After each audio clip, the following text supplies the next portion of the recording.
Oh, God, this is terrible. Keir Starmer, our Prime Minister, or Sir Keir Starmer, is about to head off on his 40th trip in 16 months. Air Miles Keir. He's off to attend COP30, which is in Brazil.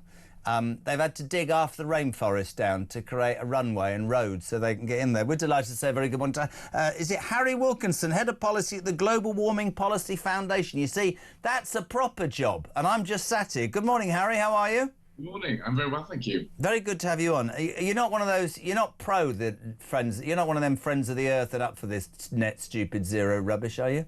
No, absolutely not. You know, we've been shining a light on just how damaging climate change policies have been since 2009 when Good.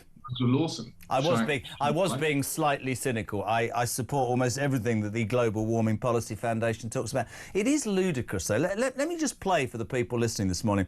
This was Starmer some months ago talking about the race to net zero. And let's not forget while we're watching this that the legend that is Mike Graham once said one of the greatest lines ever, which is, let's just say we do get to net zero, right?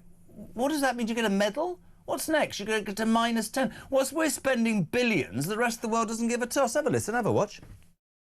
There's a global race on for the jobs of the future in relation to net zero. More investment is coming into this country in relation to renewables than any other sector. I don't think now is the time to step away from that race. Now is the time to double down on that race. Some country is going to win the race when it comes to renewables and the changes for net zero. I want Britain to be in that race and I want us to win that race. Harry, sorry, can I put this in layman's terms? What happens if you win the race to net zero? Do you get a medal or something? What? Well, you deindustrialise your economy, you destroy many livelihoods. And, you know, this is the Prime Minister of international institutions. That's why he's heading off to COP30. This is the Prime Minister who said that he would rather be in Davos than Westminster. Rather follow this international agenda rather than fix the problems that are right. And that is exactly what I've been saying all morning. You've got, what was it, government borrowing last month rose by a further 20 billion. You've got a grooming gangs inquiry that's on its backside. You've got the police not knowing what a crime is.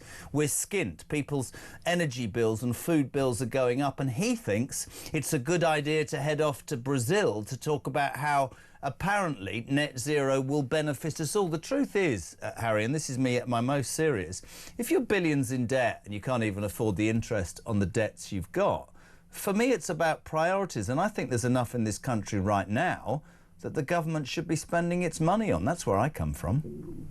You're completely right. It's the ultimate self-indulgence for Keir Starmer to be going to Brazil right now. We're in a desperate situation. We're losing jobs in the North Sea. We're losing jobs from the steel industry, from ceramics.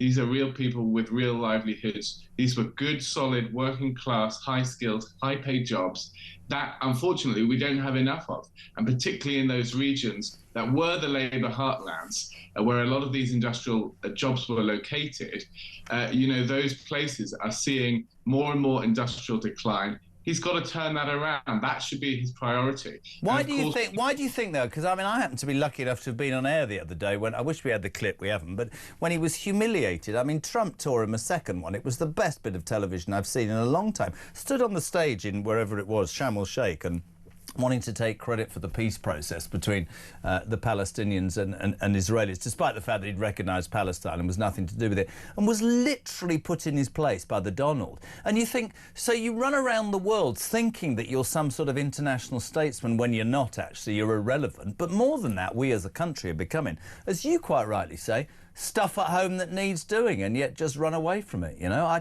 It's beyond me, and I don't understand how they think that this money can be wisely spent. There must be other things. I don't know why so many of them are prepared, and Boris Johnson was the same. Why are they prepared to die on this altar of madness, just green madness? Well, I think the reason has to be that these kind of conferences appeal to the vanity of politicians, not just Keir Starmer, but other global politicians. This gives them a chance to say, we're saving the world. Of course, they're not saving the world. No. The world never been more prosperous. We've seen deaths from extreme weather fall 99% in the last 100 years. We've never been safer. We've never been more prosperous thanks to economic growth. These politicians are plotting to sacrifice that economic growth. And we've still got people, unfortunately, despite all that progress, who are living without clean water. Yeah. They're living without access to electricity. These people are really suffering. And it's a moral disgrace that they're talking about how they use solar panels and wind turbines when they should be talking about building the power stations that can connect these countries. Should we just nail it? Should we just nail it? Because I happen to be... I can't even remember where I was the other day and those bloody wind things, those white things were going round. Let's just be absolutely honest, and I'm sure people know this. If you don't... I was only told this some time ago. On the one hand, it doesn't blow enough in this country to create enough electricity. So then what you have to do is you have to go abroad and import it at more cost, which is why your bill goes up. But even more frighteningly is, if it does blow a hoolie like it's going to this weekend, guess what? They can't accept all the thing and they have to switch it off, and switching it on and off again means it costs even more than having it on. It's madness. It's like there's no common sense with it at all, Harry. No common sense with it. You're right. It's a vanity ideology that's gone out of control, isn't it? It has. I mean, the idea that you can industrialise a country like Uganda or Tanzania with some solar panels and wind farms that don't work half the time is a complete nonsense. And, you know, when the West is stepping back and being indulged with this green ideology, people like China are coming in. They are building coal power stations. They are building road.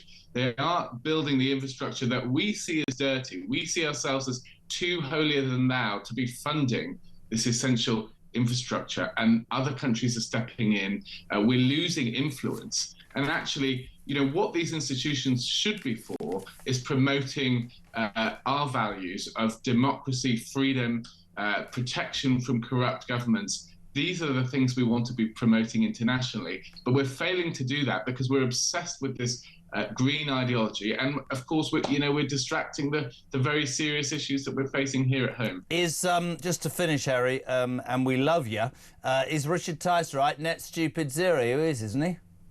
It is a crazy ideology. I think there can be no dispute about that. But what we need an alternative now from political parties is to show how are they going to get electricity prices down.